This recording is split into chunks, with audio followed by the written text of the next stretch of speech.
오늘 우리에게 주시는 하나님의 말씀 시편 127편 1절에서 5절까지 있는 말씀입니다. 여호와께서 집을 세우지 아니하시면 세우는 자의 수고가 헛되며 여호와께서 성을 지키지 아니하시면 파수꾼의 경성함이 허사로다. 너희가 일찍이 일어나고 늦게 누우며 수고의 떡을 먹음이 헛되도다. 그러므로 여호와께서 그 사랑하시는 자에게는 잠을 주시는도다. 자식은 여호와의 주신 기업이요 태의 열매는 그의 상급이로다. 젊은 자의 자식은 장사의 수중의 화살 같으니 이것이 그 전통에 가득한 자는 복되도다. 저희가 성문에서 그 원수와 말할 때 수치를 당치 아니하리로다. 아멘. 가정을 세우는 원리, 시편 127편 1절에서 5절에 있는 말씀을 가지고 말씀 전하도록 하겠습니다. 지금 전 세계 인구가 2024년 올해를 기준으로 해서 한 81억 명 정도 된다고 합니다. 10년 전에 한 60억 정도 넘는다는 그런 뉴스를 봤는데요. 그러니까 제가 우리 주변에서 자꾸 인구가 줄고 있다라는 이야기를 듣고 있지만 그래도 전 세계 인구 전체적으로 봤을 때는 인구는 늘어나고 있습니다. 왜 이렇게 인구가 늘어나는가 알아보니까요. 지금 아주 급속도로 이제 인구가 늘고 있는 그 대륙이 아프리카 대륙이라고 합니다. 아프리카 보통 뭐 나이지리아 이런 데 가보면 기본적으로 한 집에 자녀들이 5명, 6명씩 막 이렇게 있다고 합니다. 그리고 오히려 잘 사는 나라보다 경제적인 규모가 작은 나라들, 제3세계 국가들이 오히려 인구가 지금 더 늘어나고 있고요. 또 종교적으로는 또 이슬람을 무슬림들이 또 인구가 늘어나고 있습니다. 선진국 같은 나라들은 인구가 지금 많이 줄고 있습니다. 여러분들도 한국이 지금 인구 그 성장률이 굉장히 낮다는 거 계속 뉴스를 지금 보고 알고 있지요. 우리가 0.6이라고 합니다. 0.6 하면 별로 실감이 나지 않는데요. 미국의 이 학자가 한국의 출산율을 보고 대한민국 완전히 망했네요. 놀라면서 또 이렇게 했던 이런 장면이 좀 화제가 되고 그래서 뉴스가 된 적이 있습니다. 왜냐하면 이 출산율 0.7명이라는 이것이 어떤 뜻이냐면 아이를 낳을 수 있는 여성이 100명이 있다고 이렇게 가정을 하면 자녀를 생산할 수 있는 분이 여성밖에 없잖아요. 여기서 남자는 빠집니다. 100명의 여성이 평생 동안 아이를 낳을 수 있는 인원이 0.7이라고 하면 70명을 낳게 됩니다. 70명. 그렇게 70명이 태어나면 이 70명 중에 절반은 모두가 다 딸만 낳을 수 없는 거잖아요. 그러니까 확률적으로 70명 중에 절반은 남자고 절반은 여자. 그러니까 70명 중에 35명의 여자가 그 가운데 포함이 됩니다. 그리고 이 70명 중에 35명이 여자인데요. 이 35명의 여성이 또 자녀를 낳게 되면 그때가 되면 몇 명이 됩니까? 35명이 25명이 채 안 된다는 것입니다. 이게 두 세대가 지나면 그렇게 됩니다. 그러니까 두 세대라는 것이 한 50년, 60년 이 정도 기간이 지나면 처음 출발이 100명입니다. 근데 처음 출발도 100명이 아니에요. 자녀를 낳으려면 이 100명이면 또 100명의 남자가 있잖아요. 그러니까 200명이 출발하는 거예요. 50년 전에 200명이 출발해서 50년이 지나면 이 0.7이라는 이 출산율을 가지고 50년이 지나면 200명이 몇 명으로 줄어듭니까? 25명이 되는 것입니다. 이 심각한 것입니다. 제가 이거 곰곰이 생각해 보니까요. 제가 대학 입시할 때만 해도 100만 수험생이었습니다. 100만 명이 시험. 놀라운 숫자죠. 100만 명. 그때는 잘 몰랐는데요. 요즘 수험생 몇 명인지 아십니까? 요즘? 한 2, 30만 명? 뭐 그 정도 됩니다. 대학 들어가는. 그리고 지금 올해 출생률, 올해 태어난 아기들이 작년에 20만 명 밑으로 떨어졌다는 뉴스를 제가 봤습니다. 벌써 실질적으로 100만 명이 20만 명이 되는 거예요. 더 심각한 것은 뒤로 갈수록 젊은 사람들의 숫자보다는 연세 드신 분들의 숫자가 더 많아지는. 그래서 지금 이것이 굉장히 문제가 되고요. 그래서 통계청이 지금 한국 인구가 앞으로 50년 뒤 2072년도에는 한 3,600만 좋게 잡아서 아주 희망적으로 잡아서 3,600만 명 정도 한국 인구. 지금 5천만 명 넘었다는 그 뉴스를 봤는데요. 한국 인구가 이제 꺾였습니다. 이제 더 이상 늘지 않고 조금씩 줄고 있는데요. 3,600만 명 정도 된다고 합니다. 실질적으로 지금 우리 미국에 사는 우리들도 보면 이민자들이 지금 줄고 있습니다. 저는 실질적으로 압니다. 그 미국 전역에 흩어져 있는 친구 목회자들이 있거든요. 이제 한국에서 들어오는 이민자들이 이제 끊겼습니다. 숫자가 지금 줄고 있습니다. 이 정말 이 인구가 자꾸 줄고, 사실 인구가 많아지는 것보다 주는 게 더 심각한 거예요. 근데 예전에는 이걸 모르고 자꾸 산하 정책하고 인구를 줄이려고 했던 그런, 지나고 보니까 참 어리석은 정책이 아니었는가 이게 생각이 됩니다.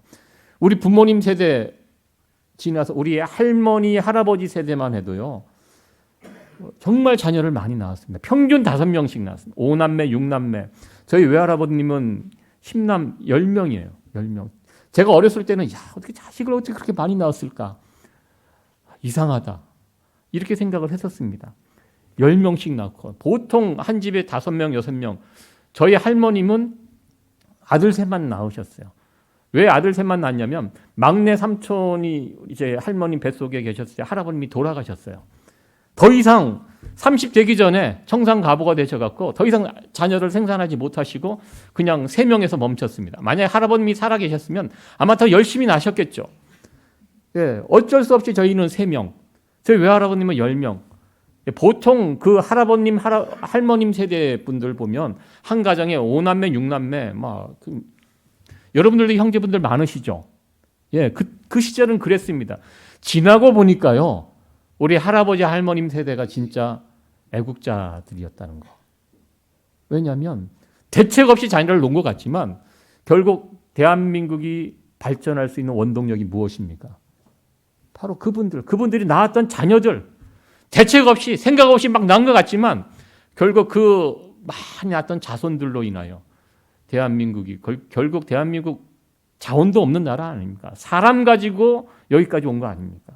결국 지나고 보니까요, 그분들이 애국자였다는 것을 우리는 보게 됩니다. 갑자기 나라가 인구가 많아지면 이런저런 문제가 생길 것을 염려해서 이상한 산하 제한 정책들을 막 들고 나와서 둘 만나 잘 기르자. 제가 어렸을 때도 봤던 그런 포스터 제목입니다. 둘 만나 잘 기르자. 좀 지나니까 둘도 많다. 하나 잘 키운 딸 아이 10 아들 부럽지 않다. 이런 말도 안 되는 그런 것들 막 해가면서 자꾸 줄이고요. 국가가 정책적으로 예전에 예비군 훈련 같은 거를 이렇게 면제받는 조건 중에 하나가 남성분들 정관 수술을 해갖고 오면 예비군 훈련 면제. 그런 정책도 한동안 국가에서 시행을 했습니다. 심지어 정관 수술 받은 분이 계시면 어느 그 주공 아파트 이게 청약 우선순위도 막 주고, 그래서 그런 분들이 들어간 아파트를 가리켜 막 사람들이 씨 없는 아파트라고 막 이렇게 놀리기도 하고, 그런 시절이 있었습니다. 대한민국에. 그게 잘하는 줄 알고. 그런데요, 몇십 년 지난 후에 이게 재앙이 되니, 인구가 준다는 것이 이게 재앙입니다. 그러니까요, 나라의 그 똑똑한 공부 잘한 사람들이 모여갖고 세운 대책들이 그런 것들이에요. 말도 안 되는 거 만들어갖고 오히려 지금 대한민국이 전 세계에서 가장 빨리 인구가 줄고 국가의 소멸을 걱정할 정도로 이렇게 되어버린 것을 보게 됩니다. 하나님께서 세상을 창조하시고 또 창조의 면류관인 인간을 창조하신 후에 우리 인간들에게 주신 명령이 있습니다. 창세기 1장 26절에 있는 말씀입니다. 하나님이 그들에게 복을 주시며 그들에게 이르시되 생육하고 번성하여 땅에 충만하라.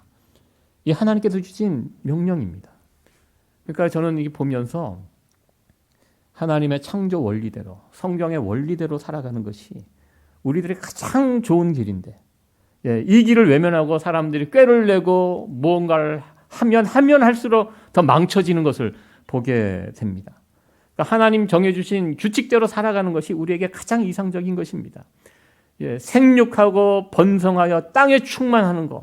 이게 하나님이 주신 사명인데요. 무슨 문제가 생길 거라고 걱정하면서 이것을 조작하고 이것을 손대고 이러면서 나라에 어려움이 오는 것이 아닌가 이렇게 생각을 해보았습니다. 5월은 가정의 달입니다. 가정의 달을 맞이하면서 먼저 생각을 해봅니다. 이 가정에 대해서. 여러분들 가정 너무나 우리에게 소중한 존재 아닙니까? 가정이 언제부터 생겼을까? 이 가정의 기원은 무엇인가? 이것을 먼저 우리가 생각하려고 합니다. 왜냐하면 가정이 어떻게 생겨난지를 알게 되면 거기에 귀한 원리들이 있거든요. 이것을 우리가 지킬 수가 있기 때문입니다. 가정은요, 창세기에 나옵니다. 하나님께서 온 세상을 창조하시면서 보시기 좋았다 이렇게 말씀하셨는데요. 남자를 창조하신 다음에는 이 부분이 빠져 있습니다. 뭔가 부족하죠. 그래서 남자를 창조하신 이후에 여자를 창조하시고 그대로 두지 않았죠. 두 사람이 함께 살아갈 수 있도록. 그래서 처음 가정이 시작이 되었습니다. 그러니까 성경이 말하는 가정이 이렇게 됩니다. 가정의 시작은 누구 때문에? 하나님께서 가정을 만드신 것입니다. 우리가 만든 것이 아니라 하나님께서 이 가정을 만들어 우리에게 선물로 주셨습니다. 많은 사람들이 가정 안에서 행복하게 살아가려고 합니다. 행복한 가정을 만들어가는 것 우리의 간절한 소원이지만 그러나 여러분들 아시겠지만 이것이 생각만큼 쉽지 않다는 거 우리가 잘 알고 있습니다. 어떻게 하면 우리의 가정을 행복한 가정으로 만들어갈 수 있을까요? 여기에 대한 답은요. 어디에 있습니까? 세상에 있지 않습니다. 하나님 안에 있습니다. 왜? 하나님께서 가정을 만드신 분이시기 때문에. 하나님 안에 있고요. 하나님 말씀 안에 이 가정의 원리가 담겨 있다는 것을 우리는 알게 됩니다. 그래서 오늘 127편에 있는 말씀을 통해서 행복한 가정으로 세워가기 위해서 여기에 어떤 귀중한 원리가 있는지 어떤 길이 있는지 시편 127편에 있는 말씀을 함께 살펴보려고 합니다. 1절에 있는 말씀 너무나 잘 알고 있는 말씀입니다. 우리 다 같이 한번 고백하겠습니다. 시작. 여호와께서 집을 세우지 아니하시면 세우는 자의 수고가 헛되며 여호와께서 성을 지키지 아니하시면 파수꾼의 경성함이 허사로다. 아멘. 여호와께서 집을 세우지 아니하시면 세우는 자의 수고가 헛되다. 여기 헛되며 헛되다. 허사로다. 이렇게 말씀하고 있습니다. 가정을 누가 세우는가?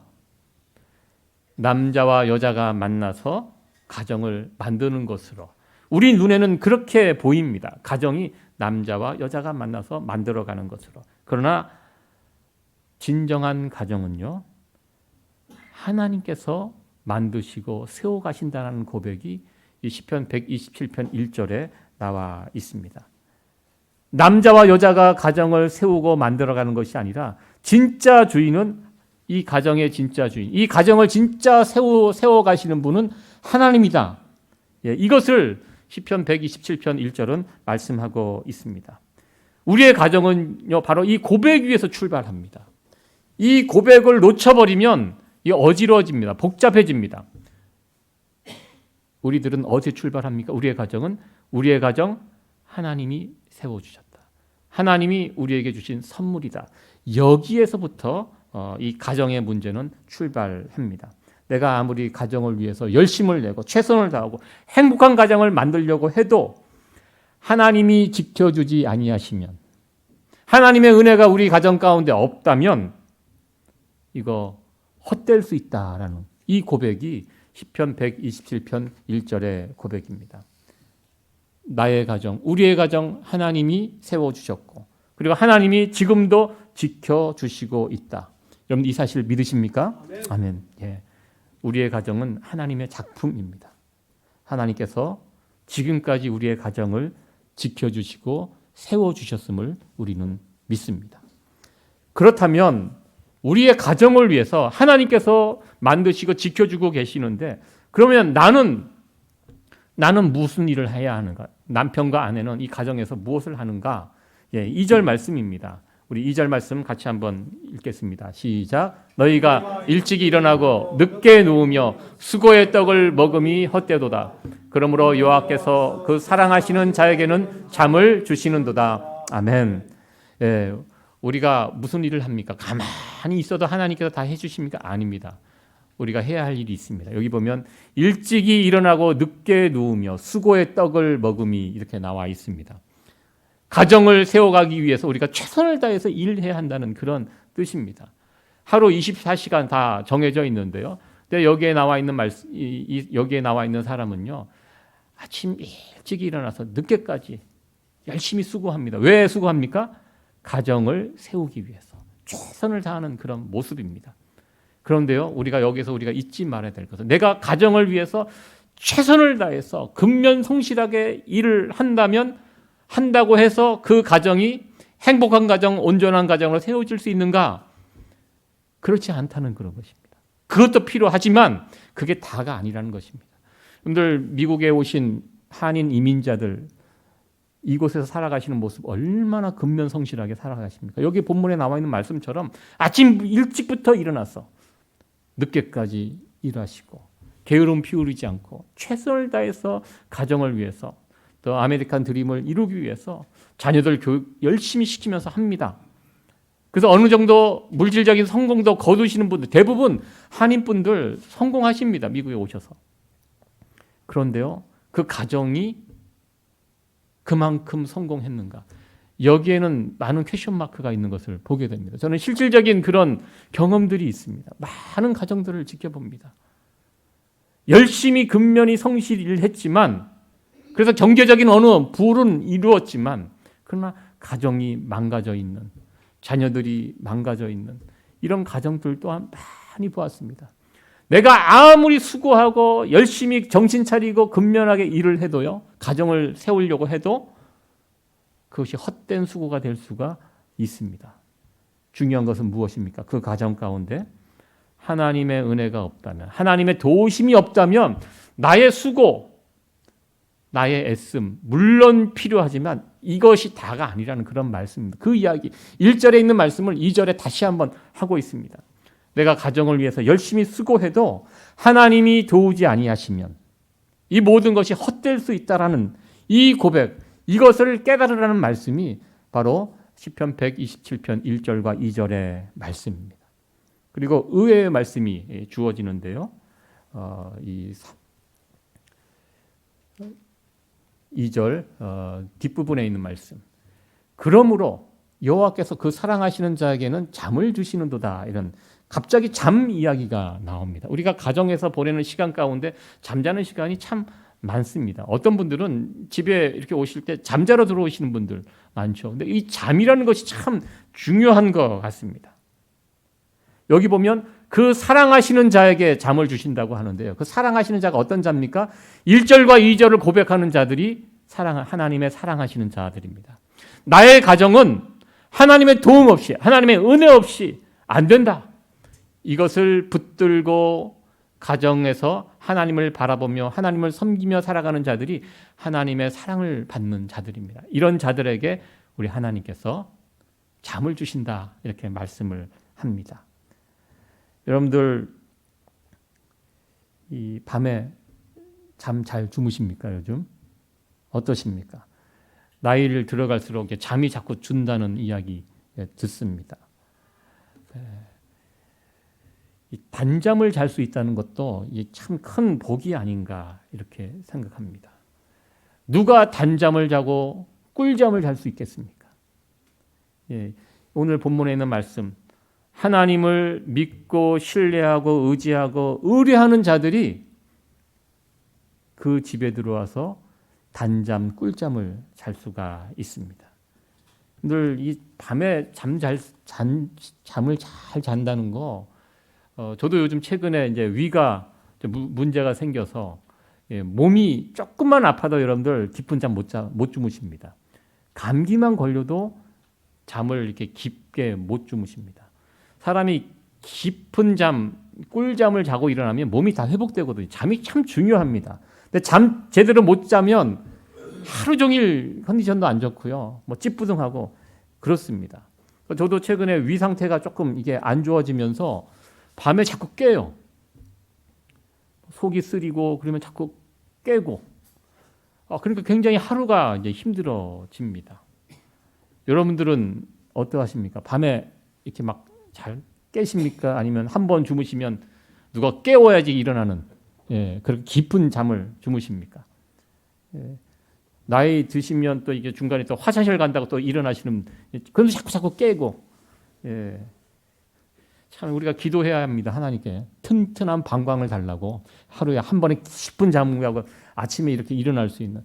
연세가 드실수록 이제 몸의 기능이 떨어지니까 자꾸 자다가 깨고, 그러면 이제 이게 우리의 삶의 퀄리티가 자꾸 떨어지고 더 힘들어집니다. 그러니까 몸만 아파도 깊은 잠을 못 자고요. 또 문제가 있으면, 걱정거리 있으면 또 깊은 잠을 못 자게 됩니다. 그 사랑하시는 자에게 잠을 주신다라는 이게 무슨 뜻입니까? 그런 사람들 걱정거리, 근심거리 없어주시겠다 이런 뜻 아닙니다. 여전히 우리들 다 문제거리, 걱정거리 다 가지고 있습니다. 여러분들 가정에 다 문제거리들 가지고 계시죠? 제가 목회를 하면서 내린 결론인데요. 완벽한 문제 없는 가정 없다는 것입니다. 다 남 모르는, 아는 문제도 있고 모르는 문제 다 가지고 살아갑니다. 그런데요, 하나님께서 약속하신 이 잠은 어떤 잠입니까?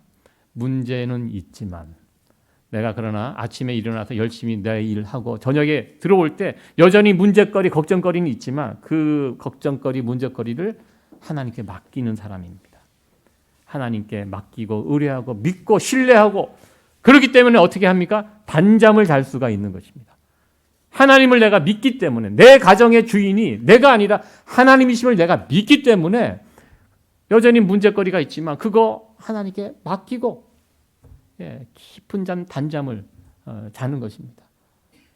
여러분들, 제가 여러분들 위해서 기도하는 것 중에 하나는 바로 이것입니다. 우리 성도들 밤에 단잠 자게 해주십시오.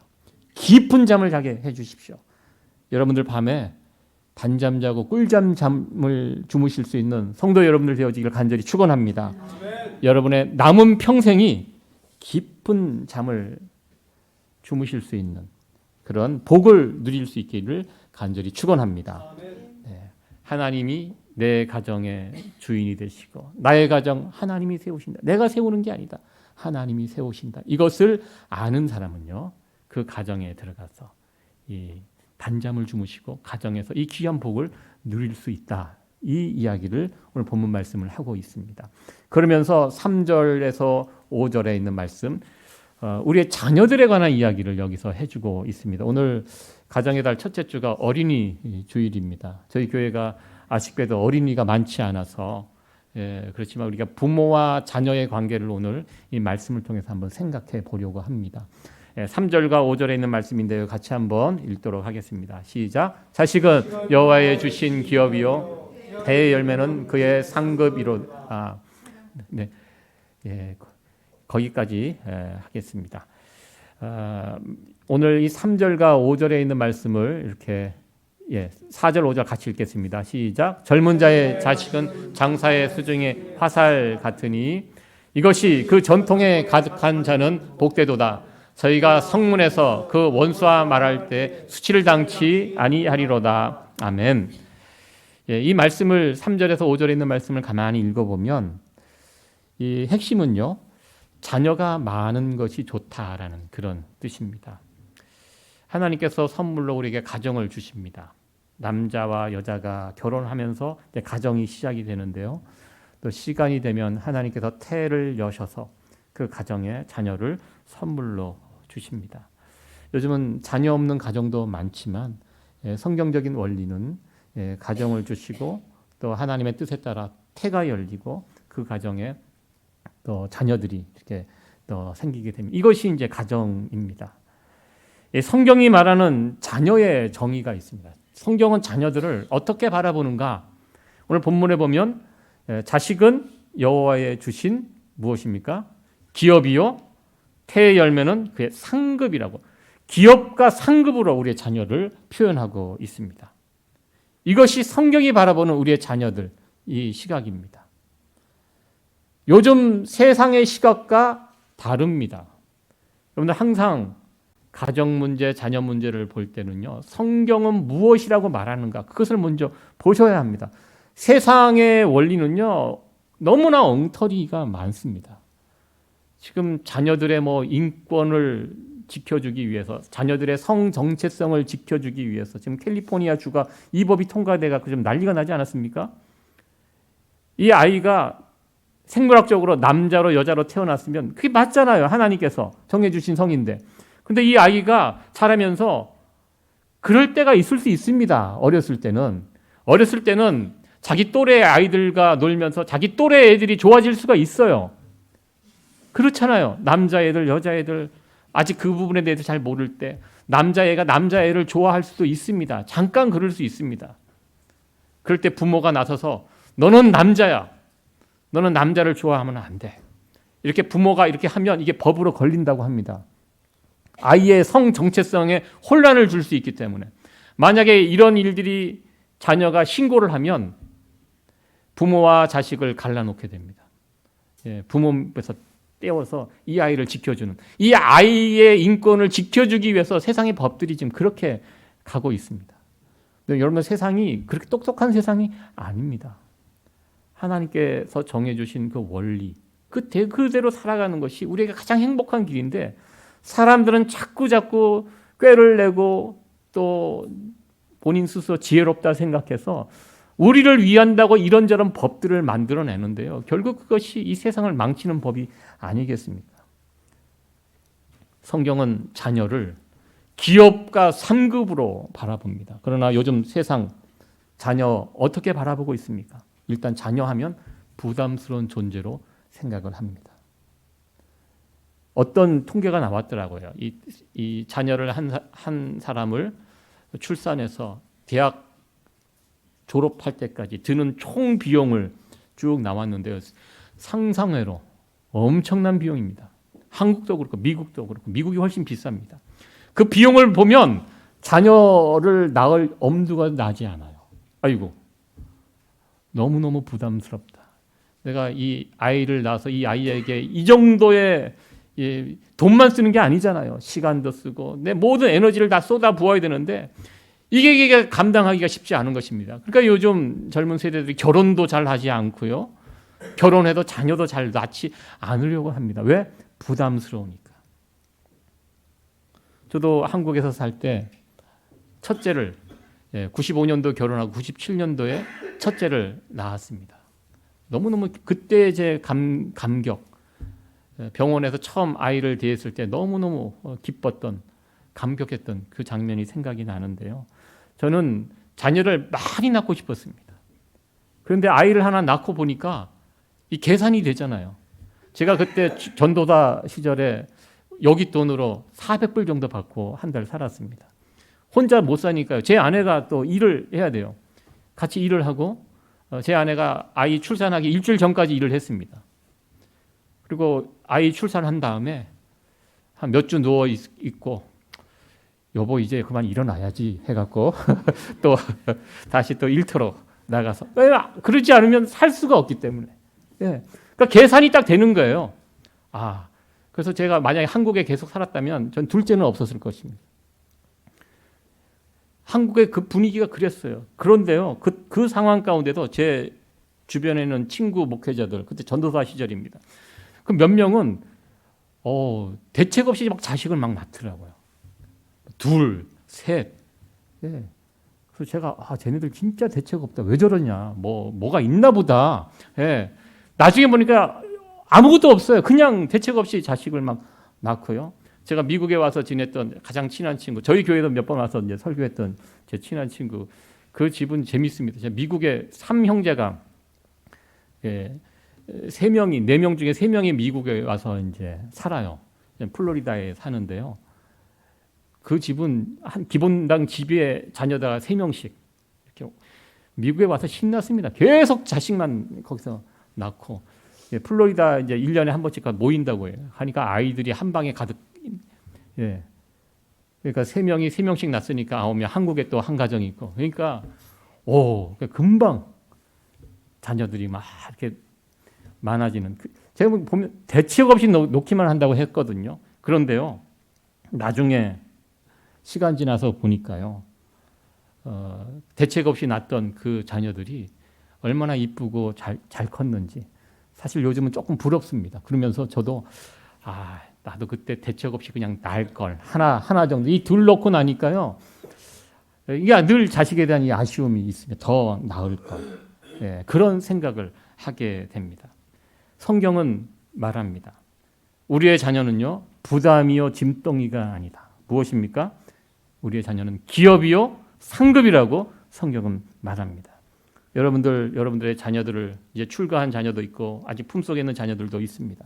자녀들을 바라볼 때 하나님께 기도하십시오. 하나님, 내 자녀가 기왕이면 큰 기업이 되게, 대기업이 되게 해달라고 기도하시고 나의 상급이 되게 해달라고 약속의 하나님의 말씀입니다. 이렇게 우리의 자녀들을 바라보며 축복할 수 있는 성도 여러분들이 되었으면 좋겠습니다. 여러분들, 세상은 부담스러운 존재라고 자식은 자꾸 이야기합니다. 그러나 그렇지 않습니다. 성경의 원리는 절대로 그렇지 않습니다. 저희 할아버님 10명을 낳았는데요. 10명 다 살아서 다 구실을 하고 다 아름다운 가정을 꾸리고 또 예수 잘 믿고 그게 어떻게 보면 굉장히 지나고 보니까 대책 없이 낳지만 하나님은 다 대책을 가지고 계시거든요.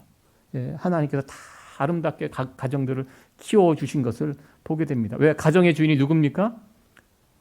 엄마 아빠가 아니에요. 하나님이 그 가정을 세우시고 지키시는 분이 하나님이시기 때문에 이것이 가능합니다. 그리고 좀 오늘 본문에 보면 좀 의미 있는 표현이 하나 있습니다. 젊은 자의 자식은 장사의 수중에 화살 같으니 자식을 화살로 또 비유를 합니다.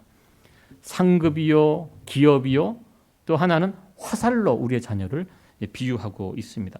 여기에 무슨 의미가 있을까 하고 제가 좀 곰곰이 이 본문을 생각을 해 보았습니다. 왜 화살로 이것을 표현했을까? 이스라엘 사람들은요, 자녀를 화살로 비유를 하는데요. 여기에는 독특한 의미가 있습니다. 이 장수가 화살통에 화살이 많으면 전쟁에 나가서 넉넉히 싸울 수 있습니다. 전쟁에 나갔는데 화살통에 화살이 적으면 이거 괜히 불안합니다. 많으면 많을수록 좋습니다. 화살통에 화살은. 그래서 이스라엘이라는 국가는요, 둘 만나 잘 기르자 이런 말 없다고 합니다. 산하제한 자체가 없습니다. 주시는 대로 키우는 나라가 이스라엘입니다. 그래서 화살의 의미는 첫 번째 의미는요, 가정에 자녀가 많으면 무조건 좋다. 이런 의미가 이 화살의 의미입니다. 또한 화살의 또 다른 의미는 어떤 의미냐면요, 이 화살이라는 것이 언젠가는 화살통을 떠나게 됩니다.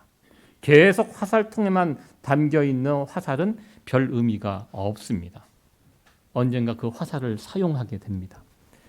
아마 이와 마찬가지로 우리의 자녀들이 때가 되면 부모의 품을 떠나가게 됩니다. 그리고 중요한 것, 떠나간 자식은, 떠나간 화살은 다시 화살통에 돌아오지 않습니다. 화살이 쏘아진 그곳에 꽂혀서 그곳에서 나름대로 그 역할을 하게 됩니다. 이것이 화살의 특징입니다. 왜 자녀를 화살로 비유했을까? 바로 여기에 있습니다. 언젠가 자녀를 떠나보내고 자녀를 독립시키고 이렇게 하는 것, 독립시키는 것이 부모의 사명이라는 그런 뜻입니다. 이것이 싫다고 끝까지 이 화살을 내 화살통 안에 집어넣고 있으면 이건 이제 구실을 잘 못하는 것입니다. 그러니까 쉽게 말해서 결혼을 했는데도 불구하고 여전히 부모의 영향력 아래 이렇게 붙들고 있으면 안 된다, 이런 뜻이기도 합니다. 또 많은 부모들이요, 화살을 쏴요. 자식이라는 화살을 쐈는데 그 쏜 화살을 또 쫓아가서 막 줍고 찾고 이런 경우도 있다는 것입니다. 자식을 바라보면서 자식만을 의지하면서 내 미래가 너에게 달려있다, 내 자식에게 달려있다, 그 자식만 바라보면서 살아가는 경우가 있는데요. 그러면 안 된다는 그런 뜻입니다. 화살통의 화살의 의미가 이런 의미입니다. 우리가 결혼식에 참석하면 목사님들 주례사 가운데 즐겨 사용하는 본문이 창세기 2장 24절에 있는 말씀입니다. 이러므로 남자가 부모를 떠나 그 아내와 연합하여 둘이 한 몸을 이룰지로다. 이것이 무엇입니까? 결혼하면 이제 내 아들 내 딸 그들대로 살아가도록 내버려두라. 이 떠나는 것에 포인트가 있는 거 아닙니까? 이 창세기 2장 24절에 있는 말씀이 오늘 본문의 말씀과 매치가 되는 그런 말씀이라고 생각을 해 보았습니다. 저는 오늘 본문의 말씀을 통해서 비교해 보면 저는 화살이 2개 있었고요. 하나는 쐈습니다. 멀리 쐈습니다. 지금 멀리서 살아서 나름대로 가정을 꾸리고 살아가고 있습니다. 큰아이 가정을 생각하면 한편으로는 대견하고 감사하지만 좀 한편으로는 좀 아쉽습니다. 왜냐하면 이 화살이 다시 내 화살통 안으로 돌아올 수는 없기 때문에 그거 생각하면 또 아쉽습니다. 저는 이제 하나는 보내고 이제 한 발 남았거든요. 어느 영화 대사 같은데요. 최대한 천천히 쏘려고 합니다. 첫째는 좀 일찍 쏜 것 같고요. 둘째는 좀 잘 준비해서 잘 갖추어서 쏘려고 합니다. 여러분들 다 몇 발씩 갖고 계십니까? 우리 최 장로님 곧 새로운 2발이 또 이제 또 늘고, 화살통에 화살이 하나씩 채워지는 거, 우리의 자손들이 채워지는 거, 이게 얼마나 기쁘고 감사한 일입니까?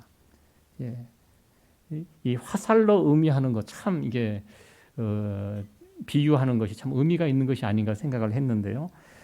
시편 127편에 나오는 이 화살의 의미를 좀 더 이해하기 좋게 표현한 시가 한 편 있더라고요.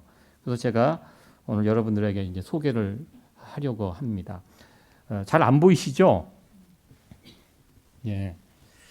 이 시를 지은 분은 칼릴 지브란이라는 아주 유명한 사상가이기도 하고 시인입니다.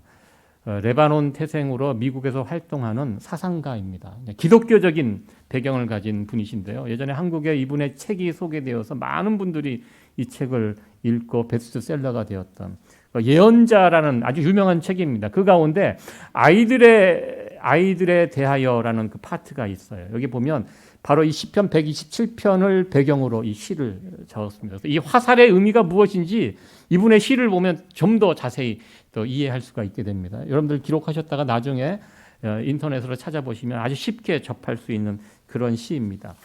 오늘 끝나고 식사가 없어요. 그래서 시간이 좀 넉넉합니다. 그래서 시간 1부 때는 제가 이 시를 다 소개는 안 했지만 2부 때는 제가 이 시를 이렇게 한번 소개를 해 드리겠습니다. 저도 이게 시를 잘 이해하지는 못하지만 시편 127편이 이것이 배경이라고 생각하고 읽어보니까 참 이해가 되더라고요. 그래서 한번 제가 읽어드리도록 하겠습니다. 눈으로 이렇게 보실 수 있는 분들은 따라서 따라오시고요. 제가 읽겠습니다. 아이들에 대하여 칼릴 지브란. 그대의 아이들은 그대의 아이들이 아닙니다. 아이들이란 스스로를 그리워하는 큰 생명의 아들, 딸이니 그들은 당신을 거쳐서 왔을 뿐 그대로부터 온 것이 아니고 또 그들이 당신과 함께 있을지라도 그대에게 소유된 것이 아니다. 그대는 아이들에게 사랑을 줄 수는 있으나 그대의 생각까지 주려고 하지 말라. 아이들에게는 자기만의 사고가 있으므로 그대의 아이들에게 육신의 집을 줄 수 있으나 영혼까지 가두려고 하지 말라. 아이들의 영혼은 그대가 결코 찾아갈 수 없는 꿈에서조차 갈 수 없는 내일의 집에 살고 있으므로 그대가 아이들과 같이 되려고 애쓰는 것은 좋으나 아이들을 그대와 같이 만들려고 애쓰지는 말라. 생명은 뒤로 물러가지 않으며 결코 어제에 머무는 법이 없으므로 그대는 활, 그리고 그대의 아이들은 그대로부터 쏘아져 날아가는 살아있는 화살과 같다.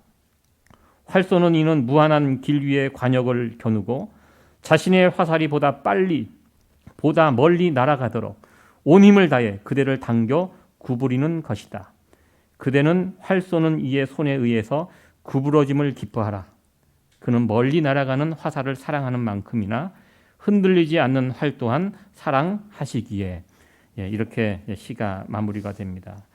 한 구절 한 구절이 참 의미가 있는 그런 구절입니다. 여러분들 다시 한번 찾아가셔서 한번 읽어보시면 이것이 무엇을 말하는지 잘 표현되어 있습니다. 여기 보면 하나님은 활 쏘는 자입니다. 하나님이 활을 쏘시는 자고요. 자녀는 화살이고 우리는 뭔가요? 그러면 우리는 여기 시의 표현은 활입니다. 활. 여러분들 활 써보신 적 있으십니까? 활. 거의 안 써보셨죠?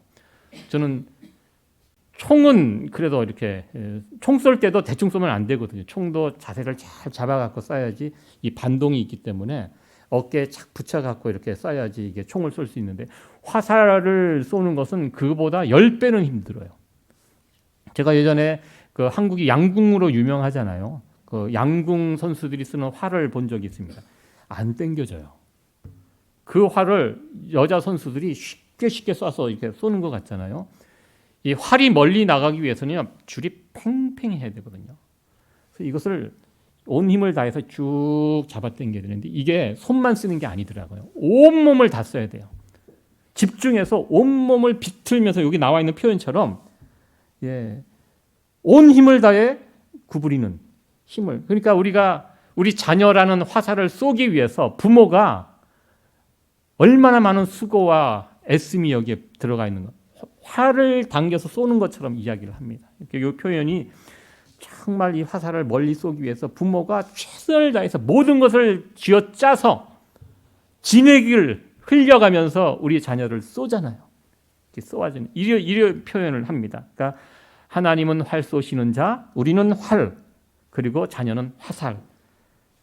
화살을 쏘아댈 때 엄청난 부모의 에너지가 그곳에 어떻게 되면 희생되는 것인데요. 쉽지 않습니다.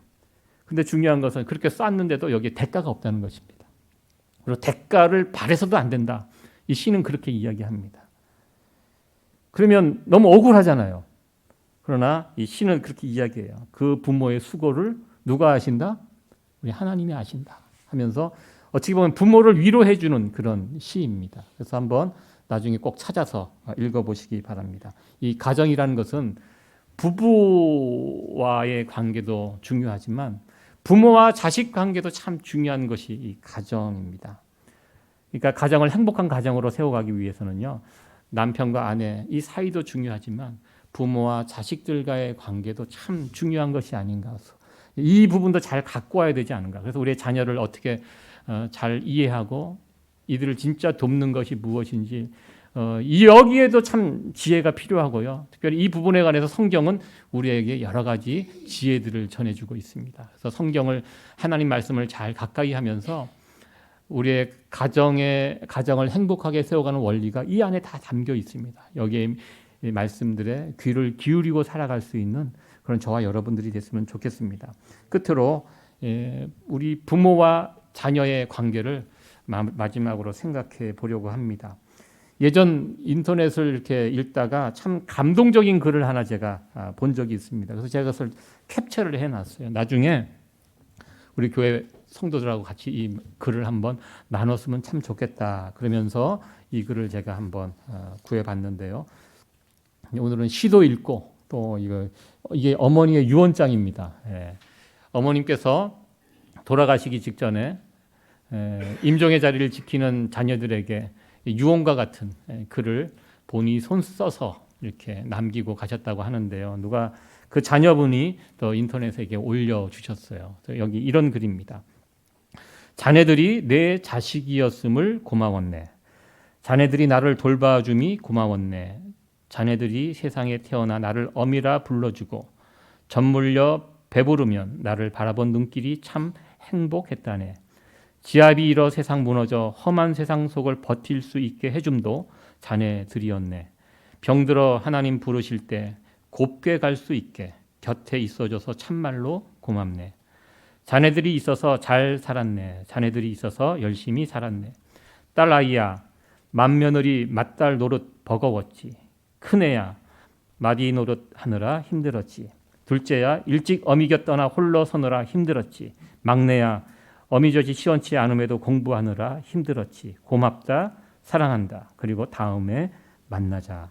2017년 12월에 엄마가 이렇게 어머니의 아주 마지막 유언 글이었다고 합니다. 참 이 글을 읽으면서 참 마음이 뭉클해지고 따뜻해지는 그런 경험을 했습니다.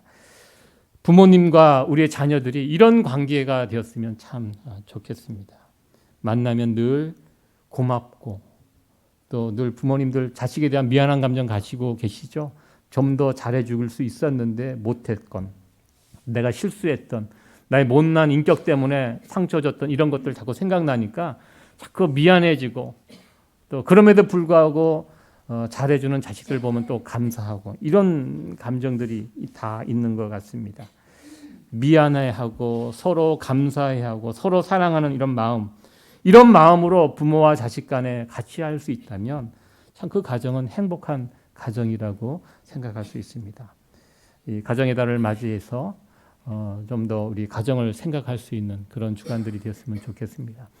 부부간의 그런 관계, 그리고 부모와 자식들의 이 관계가 성경에 다 원리가 세워져 있습니다. 그런 세상의 어떤 원리, 여기에 귀 기울이지 말고요. 하나님, 이 가정의 주인 되시는 하나님께서 우리에게 주신 귀한 생명의 원리들이 하나님 말씀 속에 잘 담겨져 있습니다. 그런 말씀 생각하시면서 우리의 귀한 가정들, 부모와 자녀들이 잘 세워갈 수 있는 우리 세이비어 교회 성도 여러분들 가정 되어지기를 간절히 축원합니다. 아멘. 네.